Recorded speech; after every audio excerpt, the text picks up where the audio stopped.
Welcome back to this week's Real Country File. Can you believe it's a year to the day since we drove that combine John O'Groats to Land's End, 940 miles, and raised 106,000 for charity. So the whole point of the journey was to answer us a percent. How are you today? Answer us a percent. Let us know in the comments. Anyway, on to this week's episode. Massive thanks to Massey Feeds for sponsoring this week's episode. Got a video coming up shortly about the mill, so we'll show you that. But first, I'm going to tell you what else is coming up. So Angela is visiting a mushroom farm that grows mushrooms for all exotic mushrooms for different restaurants throughout the country. And Stephen's talking to some beef experts at the Great Harwood show. But first, over to Massey Feeds. Now, I went round one of their mills years ago with young farmers, and they're encouraging people, if they want a free tour, to get in touch and they'll show you around. They do a wide range of animal feeds. Anyway, here's the tour.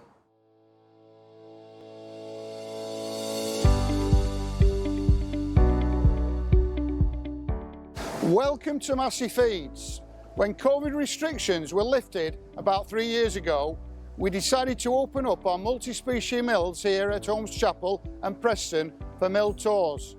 These have proved to be really successful, and this short video will give you an insight into what you will see on a mill tour. We've had lots of groups into the mill, ranging from young farmers, vets, discussion groups, overseas visitors and the local community. The tour starts in our accurate mixing plant for blends and moves into showing the process for making 6 mil dairy nuts. We take care in what we manufacture. All rations are computer programmed from the mill control room. In total, we make 35,000 tonnes a year of bags and tote bags at both mills. Through our weighbridge checks, you can have the confidence and trust in what we are manufacturing.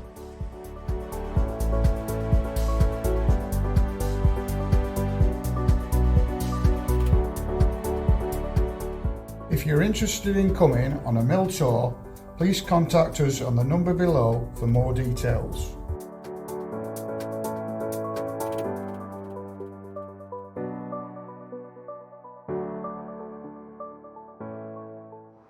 So yeah, don't forget, get in touch if you'd like to go round. Now, over to Angela, who's looking at some very strange mushrooms.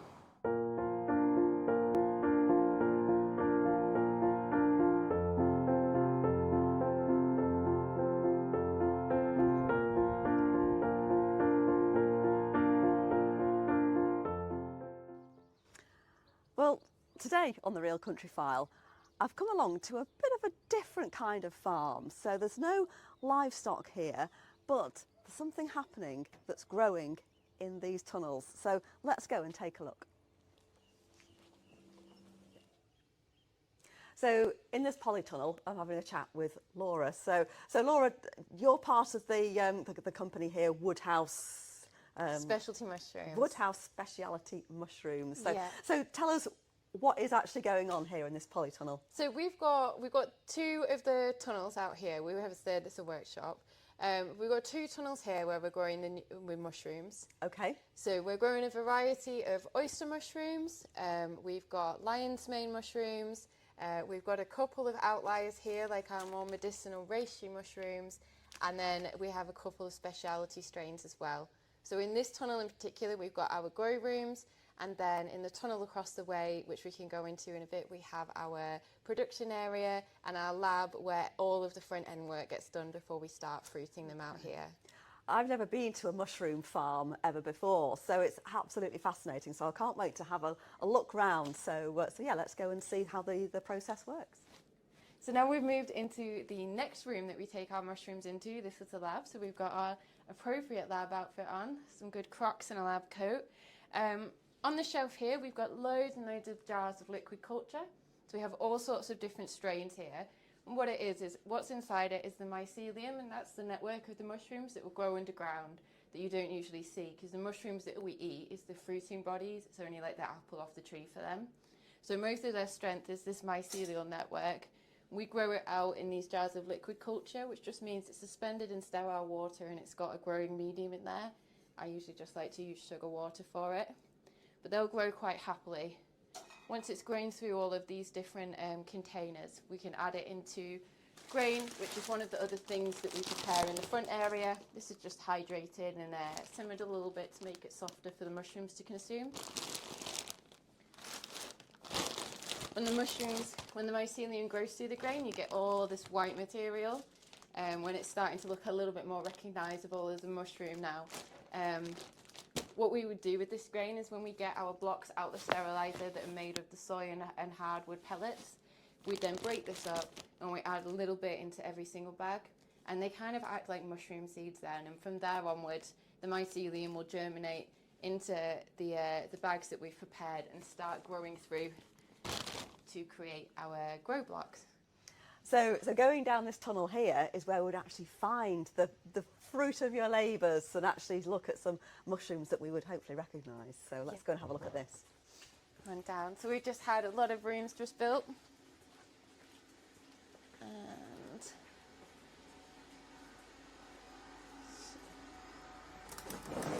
so we've got a couple of grow rooms. These are our first grow rooms open here. This is our lion's mane grow room. So this is where you'd actually split open the bag and then the mushrooms start coming out, is that right? Yeah, so once it's grown through, we'll bring them in here. You can see that lion's mane is a particularly strange mushroom, and it will start growing very much like cauliflower here. Yeah. Eventually, all these tiny little blobs will grow into the spines, and we can have a look at some lion's mane we harvested later. But you'll get that more recognisable shaggy lion's mane fruit growing out.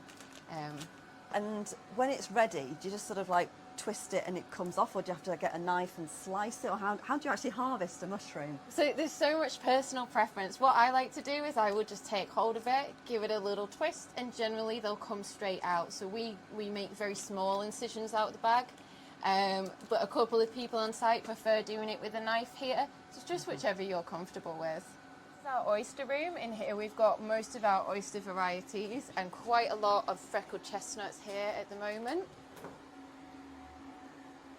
Does it have to be kept at a certain temperature or sort of? Yeah, so everything humidity? in here, we have all of our rooms have got their own controllers. So we have a humidity input that comes in. We've got an air intake and we've got an air extraction as well. And then we have an Inkbird little monitor, and that will check that our humidity is around 90%, which is how we want it at the moment. They'll also automate our lights going on and off, so mushrooms like 12 hours of dark, 12 hours of light, just to really kind of replicate what they'd have in the wild. One of the challenges we've got at the moment with being in the polytunnels is because the weather's so changeable. It was so hot the other week, and then it's really dropped down again now, so we have to be quite on it with the humidity monitoring. I see. And trying to work out, what 90 degrees 90% might be really good one week, but if the temperature starts to drop a bit, you'll start to see a lot more condensation, so you'll want to lower it. So it's a bit of a balancing act with the grow rooms, of being in touch with the environment, looking at how everything's growing. And the mushrooms themselves are the best diagnostic for the grow room, so they're spindly, more air, they start to get a bit blotchy, a little less humidity. How long does it take from start to finish to actually grow most of these varieties that you do here? So from the very, very start to finish, it's nearly about 9 weeks, but that would be looking into getting your mycelium, expanding that out, and then moving it into grain and moving that into blocks. Whereas if we took a block that's from our grow room, our colonisation room that we were just in, that's grown through all white, you'd put it in here and you'd see something within about 2 weeks. Okay.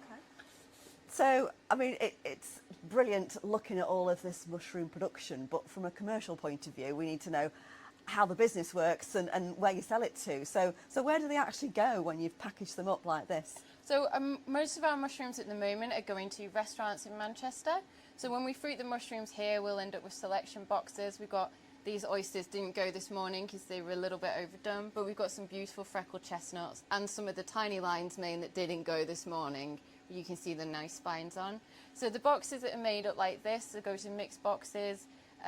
In Manchester, we've got a variety, everything from small sort of student cafes up to some of the larger restaurants. So at the moment, we're supplying Refuge, where the light gets in, and the Hilton. So they'll be taken out. We'll wrap these. We wouldn't stack them this big. but we'll wrap these nicely and take them out to the restaurant. We also do welcome if anyone lives in the area and wants to pop by. We usually can always make up a little box for people. Similarly with the grow kits. I was going to say, because the blocks, you can actually, people can buy a block which has the mushroom spores coming out of it. So, Yeah. and that can be delivered anywhere in the country, can it really? Yes, yeah. So you Yeah. can always pop in and get one, or you can get, we have a partner called Grow Mycelium, and on their website you can purchase any of our, they're sold as grow kits. And then what you can do is, one, you get to enjoy watching the mushroom pin and flush at home, which is so fascinating of a project. And secondly, you can get some really good flushes. So out of our blocks, maybe at home, not quite as much as you can in our grow rooms, but you'll be looking at about 1 kilo of mushrooms. And that's over multiple flushes as well. So what we'll do is we'll put the details of your website on the bottom of the screen, and then people can go and have a look, and if they want to, see about getting a block for themselves. Yeah. Thanks, Angela. Now let's see how Stephen's been getting on at the Great Harwood Show. He's been talking about a bit of beef. On this week's edition of the Real Country File, we've come along to the Great Harwood Agricultural Show, but we're going to interview two top blokes who are heavily involved in the Royal Lancashire Show. So here we are with Ian and Nick, head of the cattle of the Royal Lancashire, is that right? Yeah. Yeah, and head of the sheep section. Yeah. And we were with you, Nick, last year. You said, let me talk to you about a fella who ends up the cows. So that's why we've come to see you. What have you had in the show here at Great Harwood today? Well, 3 cattle here today. We've got champion commercial cattle with the one at the end, first class bullock, second class in the butcher's beast with the red one. We've had a good day. Very good day, yeah.